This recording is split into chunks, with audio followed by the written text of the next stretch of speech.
jour sur Bismart for Change à l'occasion de la 11e édition du sommet du droit en entreprise. Rendez-vous incontournable pour décrypter les grands enjeux de la direction juridique et de la direction compliance. Parmi elles, l'essor des legal tech, bien entendu, et plus particulièrement celles spécialisées dans le CLM, le Contract Lifecycle Management.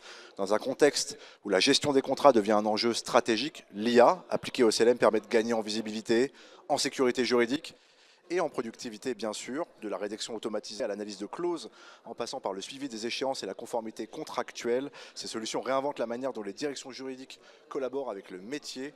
Pour en parler, j'ai le plaisir d'accueillir en mon plateau Lucille Borgne. Bonjour Lucille. Bonjour. Vous êtes Head of Marketing de Tomorrow. C'est ça. Alors vous présentiez l'année dernière une innovation au sein de Tomorrow, Oro, un assistant juridique dopé à l'IA.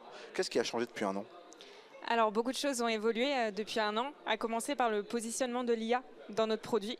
Donc l'année dernière, on présentait un assistant juridique en effet. Aujourd'hui, l'IA n'est plus une fonctionnalité, une simple fonctionnalité dans notre produit. Elle est au cœur même de la solution. Et donc, on a notamment présenté la négociation assistée par IA qui aide nos clients comme Nestlé à négocier beaucoup plus vite chacun de leurs contrats. Donc, ça consiste à intégrer le playbook contractuel de nos clients dans la solution.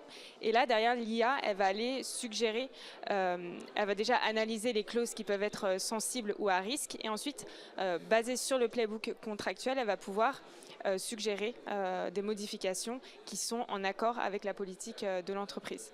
Donc un assistant juridique qui est quand même basé effectivement sur les données de l'entreprise, uniquement en silo fermé. Et, évidemment. D'accord. Quel regard vous portez, vous qui êtes un acteur important dans l'univers du CLM, sur cet écosystème qui évolue beaucoup, qui a des frontières assez poreuses avec d'autres cas d'usage investis par la Legal Tech. Ouais.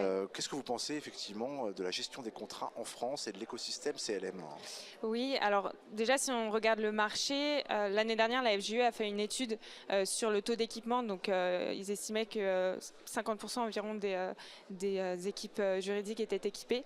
Nous on fait une étude aussi tous les ans auprès du FLIT, donc qui sont les juristes de la French Tech. Eux, 60% à peu près des répondants estimaient être équipés. Il y a un autre point qui est ressorti beaucoup dans cette étude qui est super intéressant, c'est que les juristes veulent de moins en moins être considérés et ils revoient leur posture dans l'entreprise pour des positions plus stratégiques et être moins vu comme du support finalement. Et justement, le CLM et l'IA vont permettre d'aller dans cette direction puisque ça, in fine, ça permet d'automatiser les tâches à faible valeur ajoutée pour que le juriste puisse se concentrer sur des choses plus stratégiques. Donc en fait, l'IA finalement va aussi être clé pour les CLM.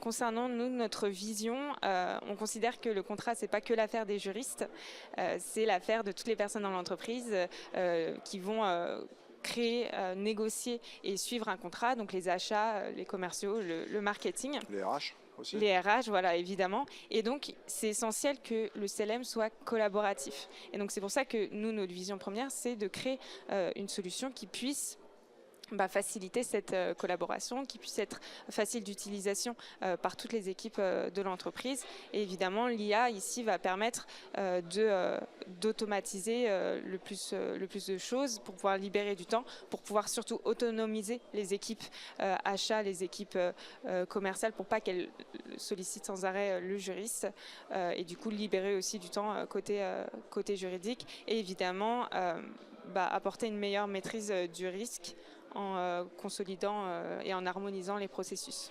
Donc, meilleure allocation des ressources de la direction juridique, sécurisation juridique, je suppose en évitant au maximum les biais, et ça peut arriver aussi, de l'importance du discernement humain aussi sur le volet contrat. Ouais. Si on revient sur Oro, est-ce qu'il y a des grands jalons qu'on doit garder en tête sur les prochains mois, prochaines années ? Oui, de nouveaux cas d'usage peut-être à investir ?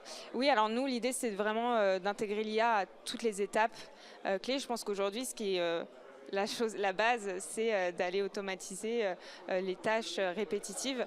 Mais je pense que c'est très intéressant de regarder du côté de la négociation assistée parce que, en fait, aujourd'hui, l'IA va un petit peu plus loin justement qu'une simple automatisation. Ça va vraiment se baser sur la politique pour conseiller sans que le juriste intervienne systématiquement. Et avec les réflexions que ça peut aussi, bien entendu, sous-entendre. Merci beaucoup, Lucille, pour cet échange. Merci à toutes et tous pour votre fidélité à Be Smart for Change. Vous restez avec nous sur cette 11e édition du Sommet du droit en entreprise.